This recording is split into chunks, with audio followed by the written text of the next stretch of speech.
civilización griega fue determinante para la historia de los pueblos de Occidente porque ella dio las bases para el desarrollo de sus respectivas culturas. El pensamiento crítico y un alto sentido estético de la belleza animaron su filosofía, su arte y su literatura. La literatura griega tuvo, en toda su creación intelectual y artística, como tema central al hombre. La tragedia griega habló de las penas que afligen al hombre o del conflicto de éste con la sociedad. Por su parte, la comedia satirizó la vida social y política de los griegos. Al conquistar los romanos a Grecia, sintieron una profunda admiración por ese pueblo.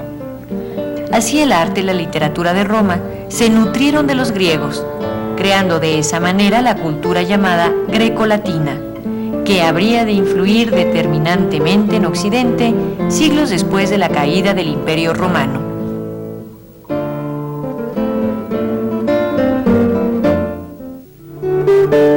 El siglo XIV fue el siglo en el que comenzó una gran aventura en Europa, el Renacimiento. Se trató de uno de los movimientos espirituales más revolucionarios que, aunque no careció de antecedentes y de precursores en otros países, el Renacimiento se inicia en la península itálica. Las ciudades-estado de la península itálica llenaban todas las condiciones para que en ellas comenzara el cambio que abriría una nueva época en la historia, el Renacimiento. Por un lado, en el territorio italiano había florecido la poderosa civilización romana, con cuyas ruinas convivían los habitantes de dichas ciudades, quienes, hacia el siglo XIV, empezaron a tomar conciencia y orgullo de su glorioso pasado. Otro factor que tuvo gran influencia para que el Renacimiento se impusiera primero en las ciudades italianas fue la toma de Constantinopla por los musulmanes. Con la caída de Constantinopla, muchos de sus artistas y eruditos, celosos guardianes de la cultura grecolatina, al emigrar a las ciudades italianas, difundieron sus conocimientos y su arte. Otra de las causas que impulsaron el Renacimiento italiano, además de la próspera economía de las ciudades italianas, fueron las relaciones que establecieron los italianos con los musulmanes a través de su comercio. Por medio de esos contactos, los burgueses italianos supieron de la cultura griega que los musulmanes tan celosamente habían preservado. Gracias a esos factores y a la necesidad que ya se hacía sentir de un cambio, la cultura de la antigua Grecia y Roma volvieron a resurgir. Fue así como nació un frenesí y una verdadera pasión por el estudio de los antiguos, y el conocimiento de su filosofía les llevó a aspirar a una perfección espiritual basada en la cultura clásica. A esos hombres que se dedicaron a estudiar a las culturas clásicas y a las ciencias humanas se les llamó humanistas. Los humanistas se distinguieron por estudiar y desarrollar diversas áreas del conocimiento a la vez. Generalmente eran coleccionistas, bibliófilos, traductores, eruditos y diplomáticos, entre otras cosas. Aquellos humanistas desarrollaban una desenfrenada actividad. Buscaban infatigablemente los textos de los autores clásicos en las bibliotecas de los monasterios. Los copiaban para que no se perdieran, los estudiaban y los comentaban. Con los humanistas, el libro se convirtió en el portador del mensaje de los antiguos, el que merece el mayor respeto, la más bella ornamentación y caligrafía. Con los humanistas se crearon bibliotecas públicas y nació la crítica a los textos y una nueva literatura.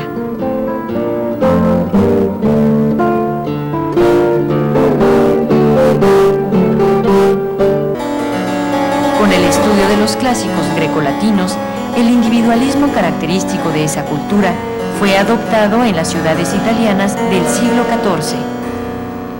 El hombre nuevamente fue el centro del universo, la medida de todas las cosas. Esta concepción del hombre y las calamidades que sufriera Europa con la peste, las guerras y hambrunas desataron en aquellos hombres la sed de mortalidad y de gloria a través de sus obras, de la creación artística e intelectual. En la literatura que se dio en las ciudades italianas desde el siglo XIV, se comenzó a manifestar ese cambio en la manera de pensar y de sentir.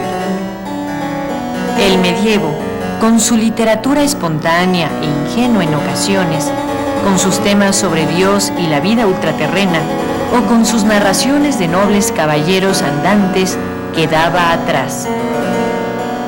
Dante, Petrarca, Boccaccio fueron los heraldos literarios de ese cambio que fue el Renacimiento. Por estas calles de las ciudades del norte de Italia, el hombre moderno transita como lo hicieron hace siglos los grandes poetas italianos que inspiraron el Renacimiento en las letras.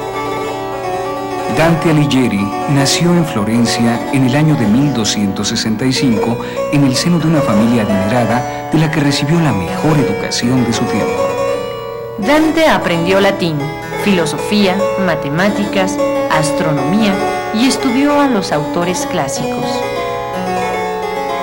El amor que le inspiró Beatriz Portinari motivó a Dante para escribir Vida Nueva, pero el dolor que le causara su muerte fue el que lo llevó a escribir su obra más importante y de las más grandes de la literatura universal, la Divina Comedia. Por su parte, Petrarca nació en 1304 en la villa de Arezzo, también en el seno de una distinguida familia. Inclinado al estudio, Petrarca encontró la libertad para leer y escribir en la vida religiosa. Allí en el monasterio, su pasión por los autores grecolatinos se reflejó en sus obras, de las que sobresale su Cancionero. En Petrarca, el pensamiento renacentista es patente en una carta que dirigió a uno de sus amigos y en la que le dice que las obras son frágiles para un largo camino, pero que el esfuerzo del hombre es el que los hace inmortales. Lo cierto es que Petrarca fue considerado el verdadero precursor del Renacimiento italiano de las letras y su obra más famosa es El Cancionero. Boccaccio fue otro de los grandes autores renacentistas. Nació en París en 1313, pero radicó en Florencia y desde muy temprana edad estaba destinado por su padre para ser un hombre de negocios. Sin embargo, las inclinaciones del joven Boccaccio eran otras, pues solo quería escribir, ser un hombre de letras y a ello se dedicaría. Boccaccio escribió obras en verso y prosa, siendo el Decamerón su obra más destacada. Dante, Petrarca y Boccaccio ya no circulan por estas calles, es cierto, pero su espíritu aún se mantiene vivo e inmortal, como tanto lo desearon.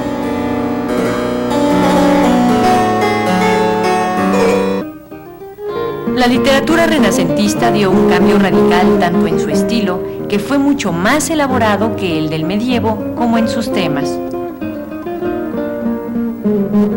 El tema central fue el hombre. En verso o en prosa se escribieron sus venturas y desventuras, sus amores, sus pasiones, fueran estas escritas en un tono o estilo sobrio, o jocoso, o burlesco. Un aspecto relevante de esas obras es que si bien muchos escribieron en latín, también otros muchos, como Dante, escribieron en sus idiomas nacionales.